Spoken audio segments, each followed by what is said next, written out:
Nous nous retrouvons aujourd'hui, toujours sur la partie numéro 1, l'entreprise en société.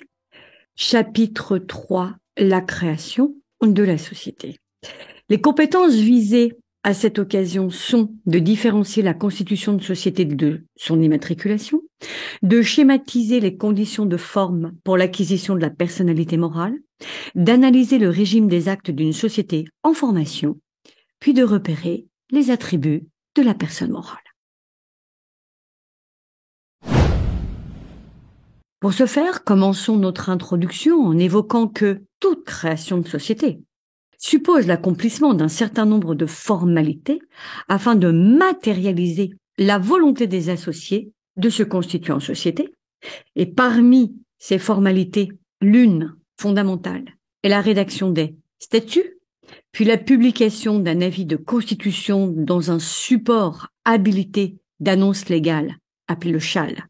ainsi que l'immatriculation au registre du commerce et des sociétés, et l'annonce au BODAC, le bulletin officiel des annonces civiles et commerciales, à l'initiative du greffier. Si l'accomplissement de ces formalités est essentiel à l'obtention de la personnalité morale, cet accomplissement est également une étape fondamentale pour l'opposabilité aux tiers, c'est-à-dire pour porter à la connaissance des tiers la naissance d'une société. L'acquisition de la personnalité morale doit satisfaire un certain nombre de conditions dites de forme. Nous avons envisagé dans le chapitre précédent les conditions de validité de fond de tout contrat et spécifique du contrat de société. Cette fois-ci, il s'agit d'envisager les conditions de forme pour matérialiser l'intention des associés fondateurs quant à la constitution d'une société pour l'acquisition de droits et d'obligations, de capacités, autrement dit pour l'acquisition de la personnalité morale. La première des conditions de forme à satisfaire est la rédaction des statuts qui matérialise l'échange des volontés, des consentements des associés et comporte des mentions obligatoires telles que la forme, dénomination, siège social, capital, durée ou objet social. Il est entendu que les statuts sont rédigés par écrit, soit sous forme authentique et qui est obligatoire devant notaire en cas d'apport d'immeuble ou d'un droit au bail supérieur à 12 ans, ou bien sous signature privée, en autant d'exemplaires qu'il en existe d'associés dans la société.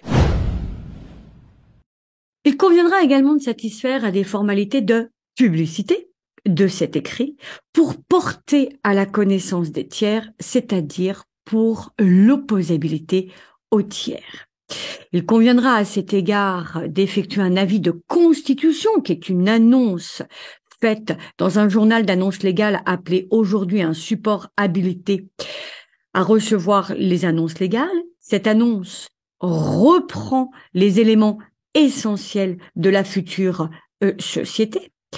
De façon concomitante, il conviendra d'effectuer une demande d'immatriculation au registre du commerce et des sociétés, qui s'effectuait initialement par un dépôt de dossier au centre des formalités entreprises, qui, à partir du 1er janvier 2023, a cédé sa place à l'INPI et ainsi demander l'immatriculation de la société. Et enfin, à l'initiative du greffier, il conviendra de procéder à une annonce au BODAC, qui signifie le bulletin officiel des annonces civiles et commerciales. Ces formalités de publicité sont importantes et emportent des conséquences, puisque l'immatriculation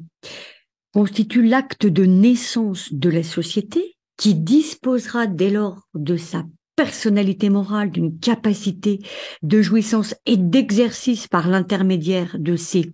mandataires sociaux, de ses dirigeants, qui pourront donc retirer les fonds déposés constituant le capital et ainsi agir au nom et pour le compte de la dite société et envisager la conclusion de contrats en son nom et pour son compte, c'est-à-dire démarrer l'activité.